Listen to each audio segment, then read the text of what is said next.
রোজাদারদের সামনে ঠান্ডা শরবত বিক্রি করা এবং যারা খাইতেছে তাদেরকে খাওয়ার একটা সুযোগ করে দেওয়া, এটা কি আপনার কাছে কোনো অপরাধ মনে হয় না?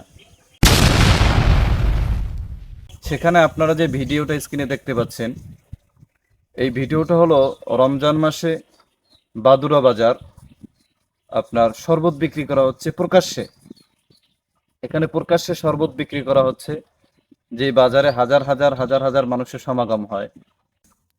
এই যে তারা এই রমজান মাসে শরবত বিক্রি করতেছে, এদের বিরোধিতা কে করবে? এদেরকে কে বাধা দেবে? বাধা দেওয়ার মতো কেউ নেই। আজ পবিত্র রমজান মাস।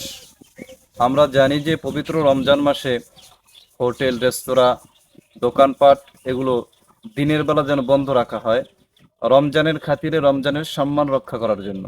এবং এটা আমরা বলি এবং অনেকে এটা মানিও। অনেক হোটেল, রেস্তোরাঁ বন্ধ থাকে রমজানের দিনে, তারা রমজানকে সম্মান করে। আমি নিজে যদি রোজা রাখতে নাও পারি, তারপরও একজন রোজাদারকে অথবা এই রোজার যে বিধান আছে এটাকে সম্মান করা উচিত। যদিও সবাই রোজা রাখে না, কথা সত্য, কিন্তু রোজাদারদের সামনে ঠান্ডা শরবত বিক্রি করা এবং যারা খাইতেছে তাদেরকে খাওয়ার একটা সুযোগ করে দেওয়া, এটা কি আপনার কাছে কোনো অপরাধ মনে হয় না?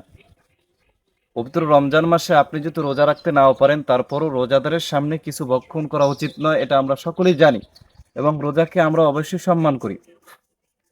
সেখানে ব্যবসা করার জন্য, 2 টাকা লাভ করার জন্য, দুনিয়ায় একটু ভালো থাকার জন্য রমজান মাসে এরকম ঘৃণিত কাজ করা কোনো মুসলমানের পক্ষে এটা সম্ভব না এবং ঠিক না। সেখানে আপনারা দেখতে পাচ্ছেন যে অনেক মানুষ আসতেছে, যাইতেছে, শরবত খাইতেছে। আপনি বলতে পারেন, আপনার দিলের ভিতরে প্রশ্ন থাকতে পারে যে ভাই, যারা রোজা রাখবে তারা তো অবশ্যই রোজা রাখবে। কথাটা অবশ্যই সত্য, যারা রোজা রাখবে তাদের রোজা কোনোভাবেই তারা ভাঙবে না, অসুস্থ হওয়া ছাড়া। কিন্তু দেখা যায় সবার ইমানের হালত এক না। একজনে খুব জজবা নিয়ে আছে যে রোজা সে ভাঙবে না, কিন্তু বাজারে যাওয়ার পরে রৌদ্রের তাপের কারণে তার মাথা গরম হয়ে গেল, শরীরটা খারাপ হয়ে গেল, তারপরেও সে নিশ্চিত যে সে রোজা ভাঙবে না।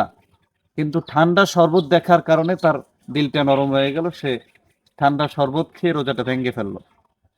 এটা একটা তার অপরাধ হলো। তারপরে আপনারা যদি বলেন, এই যে তারা এই রমজান মাসে শরবত বিক্রি করতেছে, এদের বিরোধিতা কে করবে? এদেরকে কে বাধা দেবে? বাধা দেওয়ার মতো কেউ নেই, এদের কি বলার মতো কেউ নেই। জানি না কি জন্য মানুষ বলতেছে না, প্রতিবাদ করতেছে না, হয়তো সাহস হইতেছে না। তো আমি চিন্তা করলাম যে একটু প্রতিবাদ করি, কারণ এটা অনেক বড় একটা ঘৃণিত অপরাধ। পয়গম্বর আলাইহিস সালাতু ওয়াস সালাম বলছেন যে, যে ব্যক্তি রোজা না রেখে রোজাদারদের সামনে ভক্ষণ করে, তার 3টে অপরাধ হয়। 1 নম্বরে সে রোজা রাখলো না, এটা তার একটা অপরাধ। 2 নম্বরে সে রোজাকে সম্মান করলো না, এটা তার একটা অপরাধ। 3 নম্বরে সে রোজাদার ব্যক্তির সামনে খাইলো, রোজাদার ব্যক্তিকে কষ্ট দিল, এটা তার 3 নম্বর অপরাধ। এজন্য এই যে অপরাধটা তারা করলো, এটার বিরুদ্ধে অবশ্যই আমাদেরকে সোচ্চার হতে হবে, এটার বিরোধিতা করতে হবে এবং জনগণকে সাবধান করতে হবে। এরকম যেন না হয় যে রোজাদারের সামনে প্রকাশ্যে শরবত বিক্রি করে রোজাদারের মনে যেন কষ্ট দেওয়া না হয়। এদিকে আমাদের সকলের ভ্রুক্ষেপ নিতে হবে।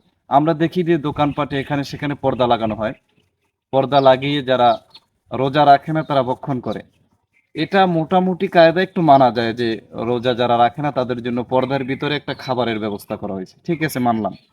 কিন্তু এই যে শরবত বিক্রি করতেছে, আপনারা স্ক্রিনে দেখতেছেন, একদম প্রকাশ্যে, মানে রোজাদার বেরোজাদার সবাই একসাথে চলাফেরা করতেছে, একসাথে চলতেছে, এটা ভিন্ন কথা, কিন্তু রোজাদারদের সামনে ঠান্ডা শরবত ভক্ষণ করা আমি মনে করি অনেক বড় একটা অপরাধ, এবং যারা বিক্রি করে তাদেরও অনেক বড় একটা গুনার ভাগীদার তারা হইতেছে এবং অনেক বড় একটা অপরাধ করতেছে।